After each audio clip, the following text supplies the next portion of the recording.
Selamat pagi anak-anak semuanya. Bertemu kembali dalam pelajaran matematika.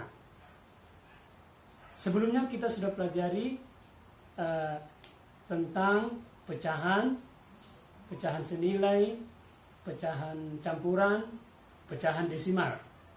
Mungkin pelajaran pecahan ini bukan hal baru buat kalian, karena sebelumnya kan di kelas rendah kalian sudah mengenal apa itu pecahan.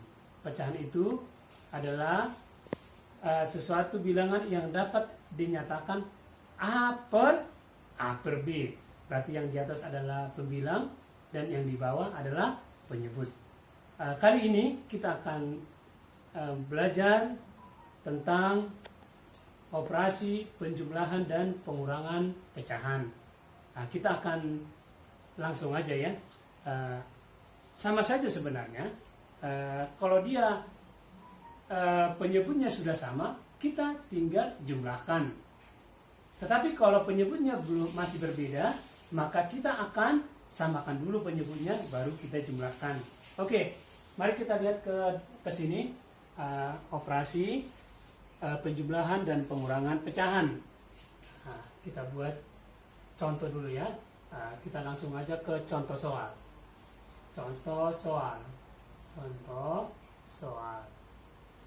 Oke, kita buat misalnya nomor 1 setengah, ini setengah 1/2 atau sama setengah ditambah 2/2.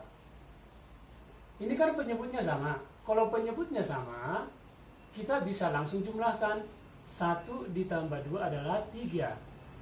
Sedangkan penyebutnya langsung aja tuliskan di sini. Baru kita rubah dia jadi pecahan. Ini kan pecahan masih lebih besar pembilang daripada penyebut. Maka itu harus kita sederhanakan. Ini harus kita buat 3 dibagi 2 kan bisa 1. 1 tinggal berapa? 1 kali 2, 2 sisanya 1 di atas. Berarti 1/2 atau 1/2. Ini kalau dia penyebutnya sama. Nah, kalau penyebutnya berbeda seperti apa? Yang kedua, misalnya 2/3 ditambah 3/5. Sama dengan berapa ini? Tambah berapa? Sama dengan berapa? Oke. Di sini kan ada 3 dan 5. Kan penyebut yang berbeda. Untuk menyamakan 3 dan 5 ini, kalian mungkin sudah pelajari tentang KPK. Jadi harus kita buat KPK dari 3 dan 5.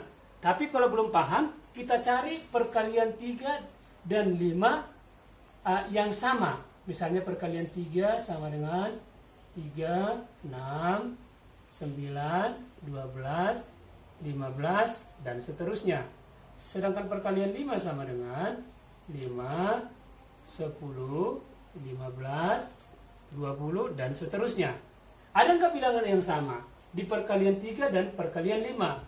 Kita perhatikan, ada ya 15 di sini, ini juga 15. Berarti ini per 15.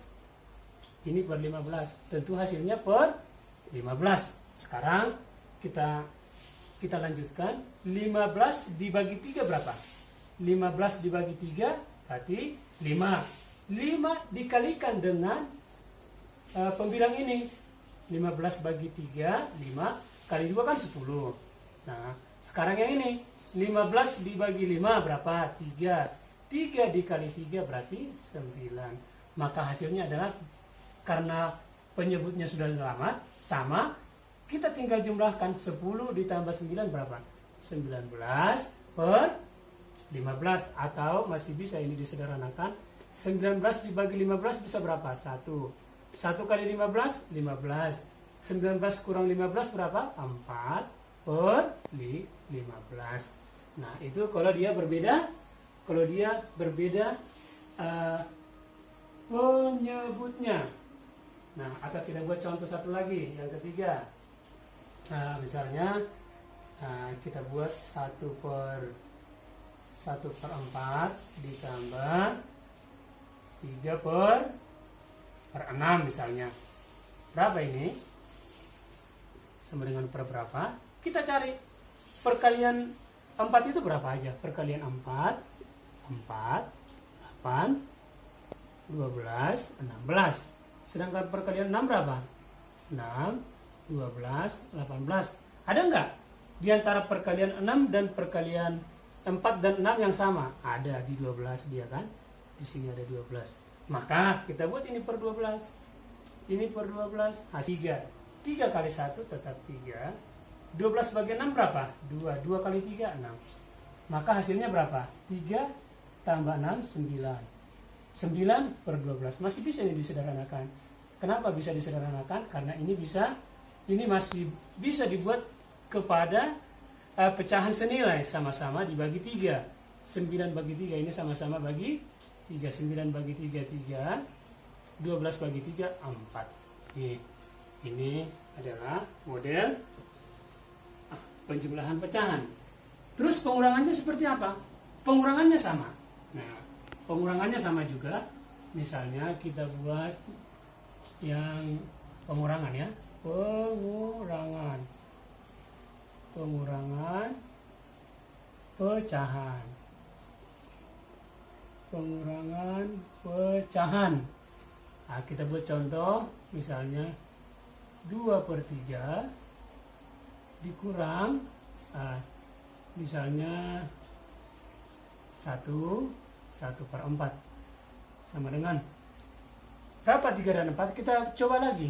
Nah, kurang sama dengan kurang. Coba ini ya. Kalau dia 3 perkalian 3 sama dengan berapa tadi? 3, 6, 9, 12, 15. Perkalian 4 berapa? 4, 8, 12, 16. Ada yang sama nggak di sini? Ada ya, 12. Maka kita buat di sini 12. Ini 12. Ini tentu 12 juga. 12 dibagi 3 berapa? 4. Kali 2 berapa? 8. 12 bagi 4 berapa? 3. Kali 1 tetap 3. Maka hasilnya 8 dikurang 3 berarti 5 per 12. Jadi sebenarnya yang penting kita pahami dulu sebelum kita ke KPK atau kelipatan persekutuan terkecil, ya dibuat aja dulu seperti ini. Lanjutannya nanti akan ada. Kita akan mempelajari KPK. Jadi untuk kali ini kalian sudah mungkin mengerti dengan cara yang sudah saya terangkan. Jadi baik anak-anakku semua, mungkin ini pertemuan terakhir kita di kelas ini, karena untuk minggu depan mungkin bukan saya lagi yang ngajar kalian pelajaran matematika, karena ada guru baru yang akan masuk di kelas kalian. Tapi saya berharap walaupun saya tidak masuk di kelas kalian, saya harap nanti kalian akan tetap semangat belajar, dan saya tunggu kalian di kelas 6. Jika kalian mau, saya akan pilih kelas 5B ini nanti yang akan naik ke 6B menjadi murid saya. Jadi mudah-mudahan kalian bisa menerima saya nanti di kelas 6 sebagai wali kelas kalian. Semangat ya anak-anak, sampai ketemu.